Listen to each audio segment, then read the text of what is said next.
ओम नमो भगवती वासुदेवाय नमो। नमस्कार बंधुगण आपण मानकु आम यूट्यूब चैनल को स्वागत।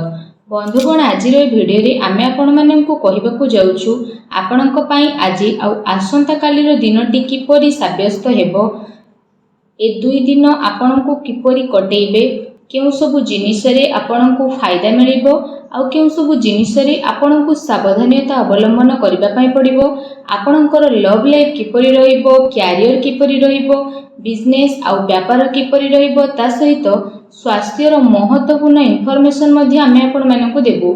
आउ ए वीडियो शेष रे आमे आपण मानकु किछि उपाय विषय कहबु जहा द्वारा आपण ए दुई दिन को आहुरी अधिक शुभ और मंगलदायक बनै परिबे। फ्रेंड्स, आगो को वीडियो आरंभ करबा पूर्व आपनको हमर रिक्वेस्ट कि जदि आपण हमर ए चैनल ले नुआ आछथि तो चैनल को सब्सक्राइब करंतु, सांगरे नोटिफिकेशन बेल को मध्ये ऑन करंतु, जहा द्वारा समय समय सह हमर नुआ नुआ वीडियो रो नोटिफिकेशन आपणक पाखरे पहुंचीबो। आसंतु जानिबा किपरि रहिबो आपणक पई आजि आउ आसंता कालीर दिन। सबुठारु प्रथमे आमे आपण मानकु कहिबु कि कोन आपणक पई ए दुई दिन रे सतरे पॉजिटिव रहिबाकु जाउछि। जदि कहिबु फ्रेंड्स, आज आउ आसंता काली आपणक वित्तीय स्थिति रे काफी सुधार आसीबो। किछि नुआ आरंभ करिबा पई ए दुई दिन आपणक पई बहुत ही अनुकूल भरे रहिबो। आपणकर परिश्रम प्रयासर सार्थक परिणाम आपणक सामना को आसीबो। जो माने विवाह योग्य सेमानक पई कोनोसी भल प्रस्ताव मध्य आज घर को आसी पारे। यह सहित जदि आमे कहिबा फ्रेंड्स, समाज एवं संपर्कियों भितर आपणकर प्रभावशाली व्यक्तित्व आउ सरल स्वभाव कारण मान प्रतिष्ठा आपणकर बनी रहिबो। समय किछि मिलाजुला प्रभाव मध्य आपणक पई नै करी आसीबो, किंतु ताहा द्वारा बहुत भल फल आपणक पई बनिबाकु जाउछि। किछि टाइम रे अति संपर्कियों भितर जहा भी क्लेश चलीथिला तो से सबु दूर विशेष भाव में आपणकर हेबो। ता सहित संपर्क रे पुणी थरे मधुरता देखा देबो। प्रतिष्ठित लोकंक सह संपर्क बढ़िबो आउ जहा भविष्यत पई बहुत ही लाभदायक सिद्ध हेबो।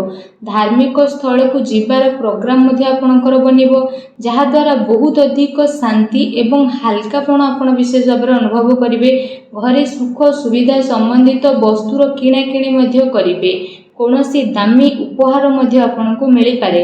विद्यार्थी मानक विषय जदि कहिबा, विद्यार्थी माने तांको चाकरी संबंधित कोनोसी क्षेत्र रे इंटरव्यू रो जोग मध्ये बनुछि। सेथि पई पूरा परिश्रम सहित निजर कार्य रे प्रयास करंतु। निजर सिद्धांत रे कोनोसी भी प्रकार रो समझौता आज आपण आदु करंतु नाही। प्रभावशाली एवं प्रतिभावान लोकों सह अधिक टाइम आपण स्पेंड करिवे। एहा द्वारा आपणकर आत्मबल एवं आत्मविश्वास रे वृद्धि हेबो तथा नकारात्मक विचार मध्ये आपणकर दूर हेबो। भाग्य ठारू अधिक आपण आपणक कर्म उपरे विश्वास रखंतु। दिन आपणक पई आज बहुत ही भल रहिबो। आसंतु जानिबा आपणक पई कोन नेगेटिव रहिबो। जदि कहबा कोनोसी पारिवारिक कथावार्ता को नै भाई भौणी भितर लड़ाई झगड़ा होई पारे।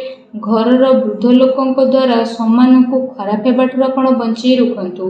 ता सहित धर्म ना रे केही आपणकर नुकसान मध्ये करि पारे, सेथि पई आपण सावधान रहंतु।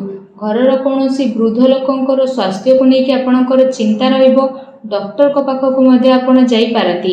एहा सहित जदि कहिबा आपणको आपणकर स्वभाव रे ईगो को खत्म करबा पई पड़िबो, जहा द्वारा जहा भी सब प्रॉब्लम थिला सब प्रॉब्लम रे सॉल्व हेबो। कोनोसी भी योजना उपरे काम करबा पूर्वरु आपण विचार थरे करि नियंतु।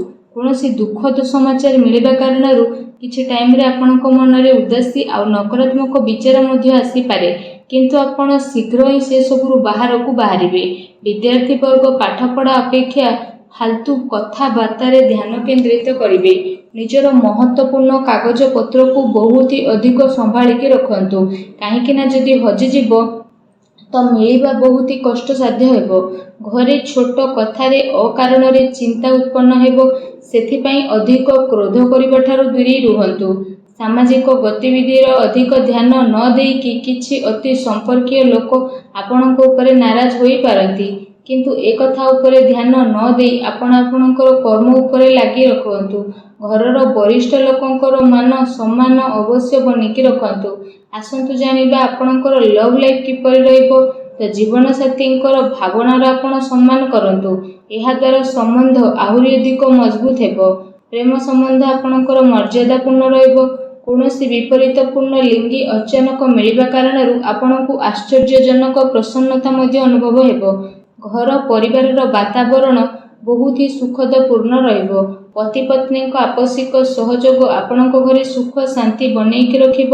ପ୍ରେମ ସମ୍ବନ୍ଧରେ ଆଗକୁ ଆସୁଥିବା ଟାଇମରେ ବିବାହରେ ପରିଣତ ହେବାର ପୂର୍ଣ୍ଣ ରୂପରେ ଯୋଗ ବନୁଛି।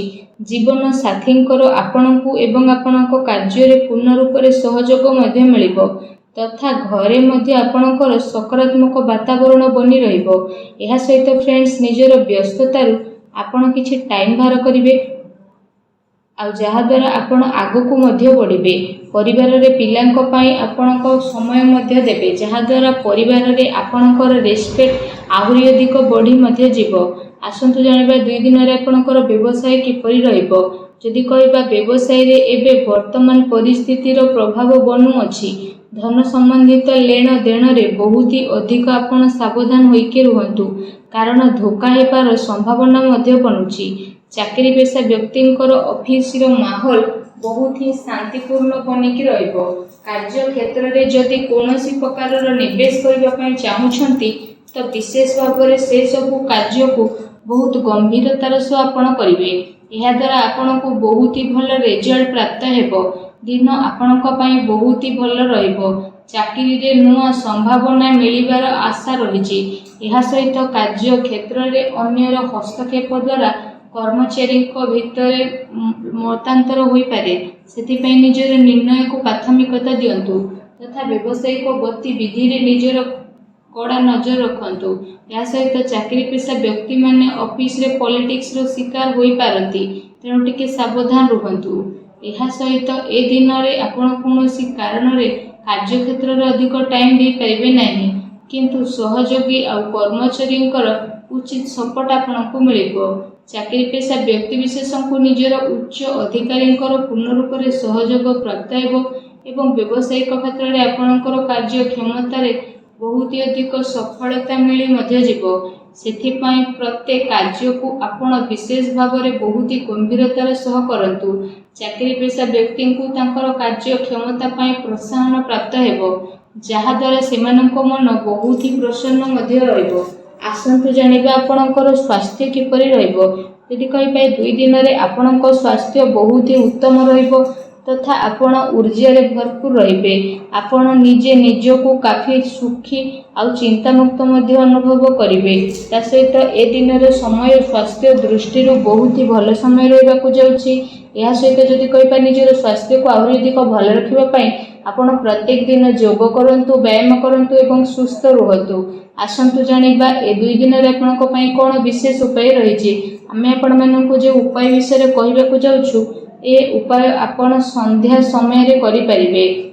ବିଶେଷ ଭାବରେ ଯଦି ଆମେ ଆପଣମାନଙ୍କୁ କହିବୁ କି ଆପଣମାନେ ବିଶେଷ ଭାବରେ ସନ୍ଧ୍ୟା ସମୟରେ ଘରର ଈଶାନ କୋଣ ଅର୍ଥାତ୍ ଘରର ଉତ୍ତର ପୂର୍ବ କୋଣରେ ଏବଂ ଘରର ପୂଜା ସ୍ଥଳରେ ଆପଣମାନେ ଗୋଟେ ଘିଅର ଦୀପଟିଏ ପ୍ରଜ୍ୱଳନ କରନ୍ତୁ। ଏହାଦ୍ୱାରା ମାନସିକ ଭାବରେ ଆପଣଙ୍କୁ ଶାନ୍ତି ମିଳିବ ଆଉ ନକାରାତ୍ମକ ଶକ୍ତିର ମଧ୍ୟ ବିନାଶ ହେବ। ଭିଡ଼ିଓ କେମିତି ଲାଗିଲା କମେଣ୍ଟ କରିକି ଜଣାନ୍ତୁ। ଚ୍ୟାନେଲରେ ନୂଆ ଆସିଥିଲେ ଚ୍ୟାନେଲକୁ ସବସ୍କ୍ରାଇବ୍ କରନ୍ତୁ। ଧନ୍ୟବାଦ।